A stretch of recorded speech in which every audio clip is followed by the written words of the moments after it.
you're Matt Forte, okay? I know you know that, but um, you're, I mean, Pro Bowl, Piccolo Award winner. You're up for Man of the Year, Walter Payton. I mean, from the outside, a lot of the young people, at least in the crowd, you're a superhero. You're a guy that has lived a good life. I mean, hallelujah for the rest of us. You're an example of an NFL player as a person of integrity. As a pastor, you're a person, of faith, and you're a dang good football player. Okay. So you have, to me, everything that you possibly need. And those people are probably thinking you have everything you possibly need. So why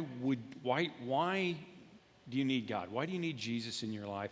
Why have you ever needed Jesus in your life? Yeah, that's because, I am who I am through God. I didn't get there on my own. My dad used to tell me all the time, after I got drafted, he told me, yeah, congratulations, son, but he kind of humbled me back down and was like, your work is just now beginning. And also, you need God. Like, you didn't get here by yourself. And another big thing was, he was like, stuff is going to get hard for you. And I was like, what do you mean? He was like, a lot of people think that, since you are a Christian, or if you just become a Christian, that it's all good and all your problems are over. Right. But actually, it gets worse, because he used to tell me all the time, if the devil's not messing with you, it's because he's already got you. And so... tweet that, someone. That'll tweet.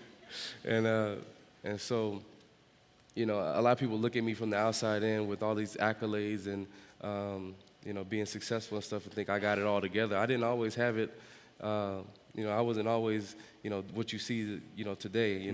I'm not a finished product. None of us are. We're continuously working, but, I had to grow up a lot, throughout my career early on, and a big part of that was meeting my wife. Yeah. And, I had to grow up a lot and become a man and learn how to do that. And so without the, faith background of my grandfather and father being able to pass that down, and meeting a good woman like my wife, that wouldn't have been impossible. And so it's important for me, to have God in my life, because it's kind of, I've heard people talk about preach about like a cliche saying, kind of like a story of a clock. Clock, some of them have, batteries and a plug. And so you got to know your source. God is my source. And so if I'm a clock and you unplug it from the source, it's not going to work. But if it has batteries, okay, it'll work on its own for a little bit until the batteries go dead, right? But then you're disconnected from the source. So I always have to be connected to God in order to work the proper way. And we always have to be connected to Him in order for us to do what we're designed to do and what He's, designed us to do.